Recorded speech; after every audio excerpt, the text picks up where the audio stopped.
Dalam nama Bapa dan Putra dan Roh Kudus. Amin.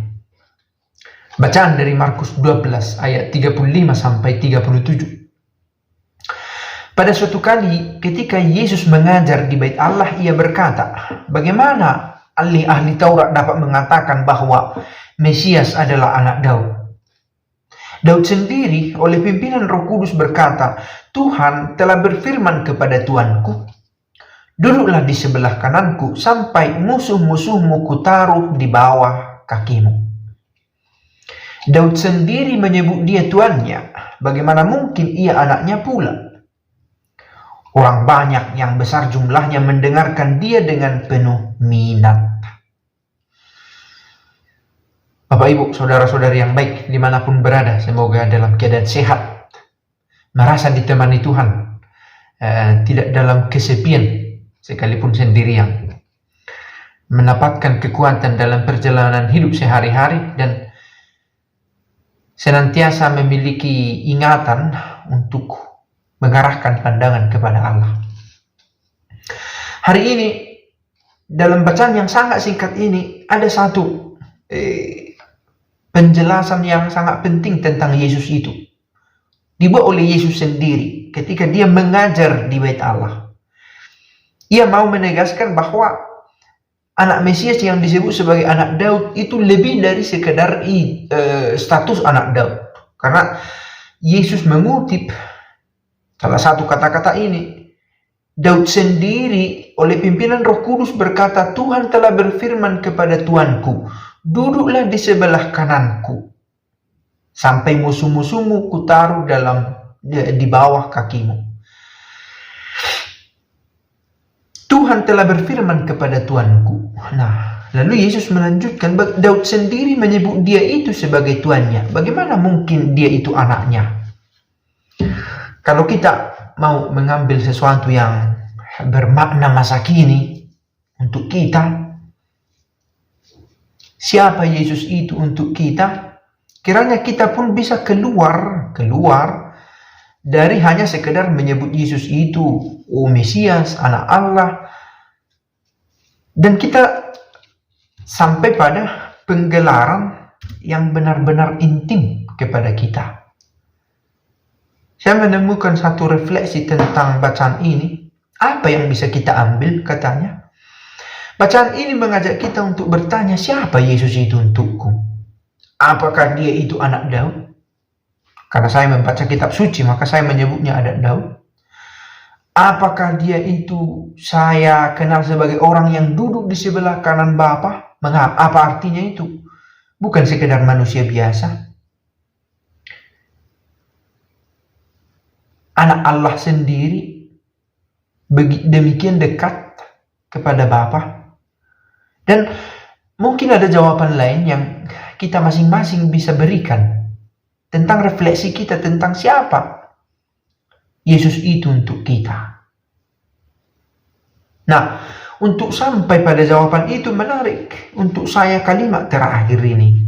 Orang banyak yang besar jumlahnya mendengarkan dia dengan penuh minat. Dengan penuh minat.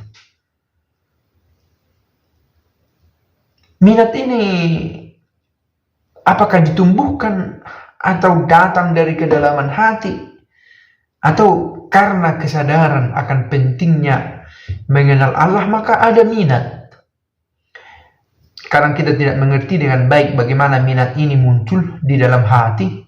Tetapi dengan sadar bahwa menekuni mengenal Allah adalah salah satu cara kita untuk sampai pada pengenalan yang lebih baik tentang siapa Yesus itu.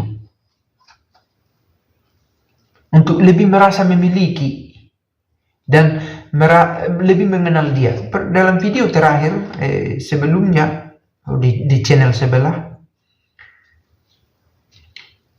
terucap bahwa hanya Yesus alamat pencarian yang takkan berubah. Ia yang selalu standby untuk kita dan tidak berubah. Maka karena dia tidak berubah, dia tidak akan membuat siapapun kecewa. Teristimewa mereka yang berusaha mencari dia, karena dia tetap ada ketika dicari, ketika sulit. Menarik, di video lain saya pernah buat semakin memiliki rasa kehilangan juga. Kalau semakin merasa memiliki atas satu hal, semakin gampang juga merasa kehilangan. Lalu ada komentar-komentar, oh saya juga mengalami itu katanya. Saya kehilangan teman, saya kehilangan orang tua, saya kehilangan pekerjaan, saya kehilangan harta. Nah, akhirnya semua pergi, hanya Yesus yang tidak pergi. Orang bisa berkata seperti ini kalau semakin memiliki banyak pengalaman. Pengalaman kehilangan juga sesuatu yang sangat berharga. Tidak enak mengalami rasa kehilangan, tetapi menjadi guru yang sangat baik. Dan kita juga mungkin mengalami itu ya. Bukan karena keinginan kita, atau juga karena kelalaian kita, atau juga karena situasi memaksa demikian dalam perjalanan waktu. Harus ada yang harus lepas dari diri kita. Ada yang harus kita tinggalkan. Kita suka sebenarnya, tapi harus terlepas, atau bukan dari pihak kita ditinggalkan. Oke? Dan itu tidak selalu membawa perasaan, katakanlah tidak membawa kebahagiaan. Nah, mengapa sampai ke sana? Merasa memiliki akan Yesus tidak akan membuat kita merasa kehilangan akan Dia. Itulah kekecualiannya. Kalau saya merasa memiliki atas uang yang saya miliki cepat atau lambat, itu tidak akan milik saya. Misalnya saya harus beli sesuatu, atau hilang, atau saya harus meninggalkan itu. Tetapi Yesus di mana, kapanpun kita bawa dalam hati, dalam ingatan. Nah, sadar bahwa sedemikian dekatnya Yesus itu untuk bisa dijangkau, maka sangat penting juga kita memiliki pengenalan personal akan Dia. Tidak hanya sekedar berkata, oh Yesus itu adalah Mesias anak Daud. Karena sensa senso, tanpa rasa. Karena kita baca di kitab suci lalu kita ulang. Tapi apa maksudnya kehadiran Yesus itu? Yesus yang hadir itu bagi kita. Sejauh apa itu mengubah hidup kita? Dan sejauh apa kita sadari bahwa dengan mengenal Yesus, ada sesuatu yang berubah dalam hidup kita. Kadang ini juga sesuatu yang menarik. Orang menghidupi imannya, mencoba mengenali Yesus dan ini dan itu, dan tidak melihat bahwa sebenarnya dengan ketika sedang mengenal Yesus lebih baik, ada sesuatu yang positif bertumbuh dalam dirinya. Positif ini tidak selalu sesuatu menyenangkan. Atau ketika ada kesulitan, ada cara dia untuk menghadapi kesulitan itu dengan lebih baik ketika dalam terang Yesus, dalam kebersamaan dengan Yesus. Nah, semoga kita juga memiliki minat untuk mendengar Dia. Mendengar. Bukan hanya mendengar tentang suara atau pengetahuan, tetapi mengalami Dia lebih dalam.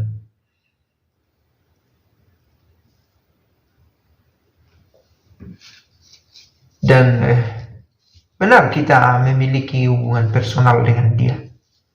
Sehingga kita tidak hanya mengenal Dia secara ilmu pengetahuan dan sesuai dengan cara ilmu pengetahuan dengan teori-teori yang kita miliki, tetapi ada pengalaman pribadi. Semoga Bapa kami yang ada di surga, dimuliakanlah namamu, datanglah kerajaanmu, jadilah kehendak-mu di atas bumi seperti di dalam surga. Berilah kami rezeki pada hari ini, dan ampunilah kesalahan kami, seperti kami pun mengampuni yang bersalah kepada kami. Dan janganlah masukkan kami ke dalam pencobaan, tetapi bebaskanlah kami dari yang jahat. Amin. Dalam nama Bapa dan Putra dan Roh Kudus. Amin.